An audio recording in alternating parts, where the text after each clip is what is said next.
You're listening to Civic Media. You can tune into any of our live shows on any radio station across the state with the Civic Media app. Find us in your phone's app store and listen anytime, anywhere. This is your WISS Daily News Roundup for Oshkosh Air Support, 98.3 FM and 1100 AM. For 98.3 and 96.5 WISS News, I'm Lisa Hale. Appleton residents who want to voice their opinions on the city's police department can do so through a community-wide survey launched this week. The department will use survey responses to make decisions on patrol strategies, community policing, crime prevention and intervention programs, and strategic planning. Police Chief Polly Olson says they are looking for honest feedback to learn about what's working and what they can improve on. See the story on our website for a link to the 2 to 3 minute long survey. High winds and heavy rain did damage all across the state Monday, and a cold front is to blame. Now that's stalled across the state. And meteorologist Brittany Merlot has the details. Winds were clocked gusting up to 69 miles per hour at Southwood County Airport. Trees were torn down, tumbled on top of power lines, and laying across roads. And it didn't stop there. Trees were spread across parts of northwest Waushara County and Watoma, Wild Rose, Appleton, and Green Bay, where a traffic light was actually blown down in downtown. It was near the Tillman Bridge and blocked traffic. Then the flooding started, where in just 5 minutes, a quarter inch of rain fell, and in 30 minutes, well over a half an inch. Toma picked up 3.5 inches of rainfall, and Madison, 2.5. Heavy rain poured down in such a short amount of time, caused a roof to partially collapse on Madison's east side at a Woodman's grocery store. Flooding was ongoing on many city streets, and even I-39-90 lanes had to be closed. And more rain is in the forecast for this week. And yes, it continues into Thursday, too. Remember, if you come across a flooded roadway, turn around, don't drown. I'm meteorologist Brittany Merlot. The Wisconsin State Patrol is conducting aerial enforcement in the greater Green Bay area tomorrow. According to a press release, aerial enforcement will take place on Interstate 43 through Brown County.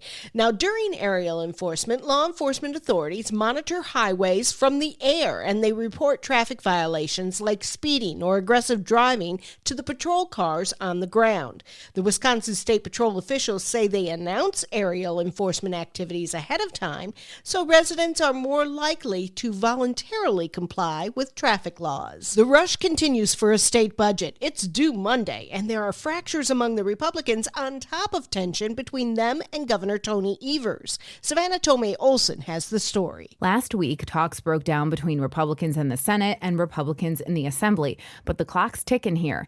And now the governor says he will not sign a budget unless it includes money for child care counts. That was a pandemic-era subsidy that went to child care providers. It expires in this budget. Without it, up to a quarter of Wisconsin child care facilities could close. That's according to research commissioned by the state. Assembly Speaker Robin Vos says Republicans' plans do not include child care counts.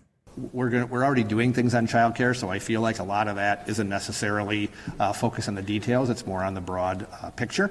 But look, I know we're going to make investments in trying to help make sure that parents have access to childcare. But Vos says those investments would not include payments to childcare providers. Our caucus has been pretty steadfast in saying we are not just going to write checks out to providers, just like you don't write a check out to the person who owns a grocery store to lower the food costs. Corinne Hendrickson, a family child care provider, was on Matt and Air on Air responding to that grocery store analogy. And I thought to myself, we're the farmers in this situation, in this scenario. We're not the grocery store owners. We don't sell the children. We are the farmers. And we subsidize farmers and ag like crazy so that people can afford and access food. So we are the exact same situation. So far, there are no meetings scheduled for the Joint Finance Committee this week. The committee would have to pass a budget plan, then that would go to the full legislature for a vote before it could head to the governor. For Civic Media News, I'm Savannah Tomei Olson. The Wisconsin Supreme Court has sided with environmentalists when it comes to so-called forever chemicals. The state's biggest business group, the Wisconsin Manufacturers and Commerce, brought the suit, claiming state regulators don't have the power to force businesses to clean up PFAS contamination. PFAS chemicals are used in products to make non-stick cookware or waterproofing, but they're extremely difficult to get out of the environment and the body, hence the name Forever Chemicals. Conservative Justice Brian Hagedorn sided with the liberal justices for a 5-2 ruling. The court decided that the state can force businesses to clean up PFAS contamination. Governor Tony Evers and environmental advocates are praising the ruling. The Wisconsin Department of Public Instruction has launched a new resource aimed at highlighting the impact of community learning centers. The new interactive tool shows nearly 170 community learning centers across the state that offer social, academic, and creative enrichment opportunities. The tool also features data showing improved attendance, increased engagement in classes, and better grades for students who utilize the community learning centers, as well as information on proposed changes to critical federal funding for the programs. Wisconsin has joined yet another lawsuit pushing back against cuts from the Trump administration. In May, the president signed an executive order to end all federal money for public broadcasting. PBS and NPR filed a suit attempting to stop it, and now Attorney General Josh Kaul has joined that lawsuit. Wisconsin has joined many of these efforts since Trump took office, and some have succeeded. I'm Lisa Hale for 98.3 and 96.5 WISS News. For news anytime, visit WISS.FM. The Brewers and the Pirates today. Hi, I'm Mike Clemens with sports. The Brewers and the Pirates playing today to see who wins their series. Milwaukee winning 9-3 last night thanks to shortstop Joey Ortiz with 2 home runs, 4 runs batted in. Pat Murphy. Well, I'm really happy for Joey. He also goes out and plays the heck out of defense. One of the most important positions on the field, and he plays it really well. So I'm really pleased with how he's. But I'd say confidence is number one.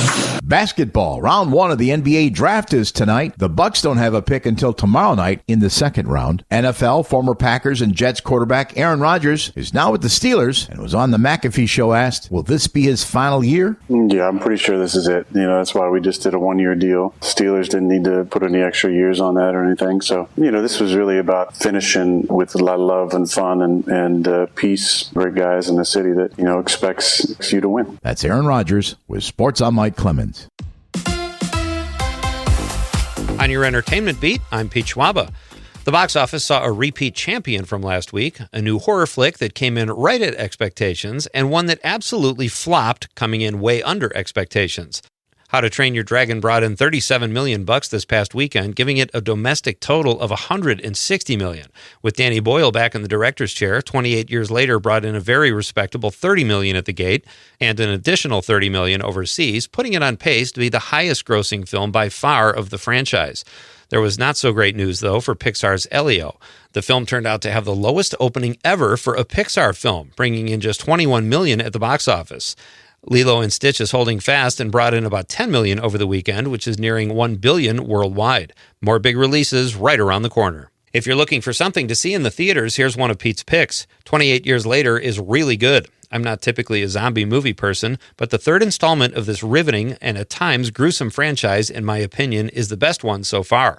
The film opens on a small island with people who have survived the rage virus and starts with a father and son going to the mainland. They barely make it back, but the son decides to take his mother back to the mainland after learning there is a doctor there who could possibly cure her unknown illness. If you like zombies or just great suspense, check it out. Speaking of the undead, Norman Reedus' The Walking Dead spinoff Daryl Dixon has a third season headed our way. The Walking Dead has birthed many undead spinoffs, and Daryl Dixon might be its most critically favored to date. Season 3 drops September 7th on AMC. The rich don't always get richer, just ask Barbra Streisand, who claims to have been grossly underpaid for her role as Roz Fokker, Greg Fokker's mom in Meet the Fockers and Little Fockers. The 83-year-old Oscar winner says she was really ticked off when she found out that Dustin Hoffman, who plays her husband in the films, made $7.5 million, and she was paid a paltry $7 million. If you're scoring at home, Hoffman has 2 Oscars for acting. Streisand has only 1. It's a bit unfair, but not like she'll have to supplement her income with a paper route. Just saying. Weekend 1 is in the books, but you still have 2 more weekends to check out Summerfest in 2025. Shows resume this Thursday, June 26th, with acts like Willie Porter, the Psychedelic Furs, Local H, Billy Corgan and the Machines of God, the Mavericks, and the Killers. Summerfest takes place over 3 weekends, this being the second, so you still have lots of time to see some great music. For more showbiz fun, tune into Nightlight with me, Pete Schwaba, weeknights from 6 to 8 p.m. on the Civic Media Radio Network. A mix of clouds and sunshine this morning. Scattered thunderstorms possible this afternoon. Our high today 72. Rain likely tonight, tomorrow into tomorrow night. A ½ inch to an inch or more possible. Our low tonight 61. Tomorrow's high 73. I'm meteorologist Sean Cable. Currently it is 66. That's your WISS Daily News Roundup from Civic Media. Subscribe to this podcast on Spotify, Apple, or wherever you find your podcasts. Find more news at WISS.FM. The national news cycle never stops, but it can be hard to find news about your local community. Civic Media is dedicated to providing quality local and state news coverage across Wisconsin. With the Civic Media app, you can get notifications about local stories that matter to you and your community. Find the free Civic Media app in your phone's app store and choose notifications from the menu to tell us what kind of news you want to hear about.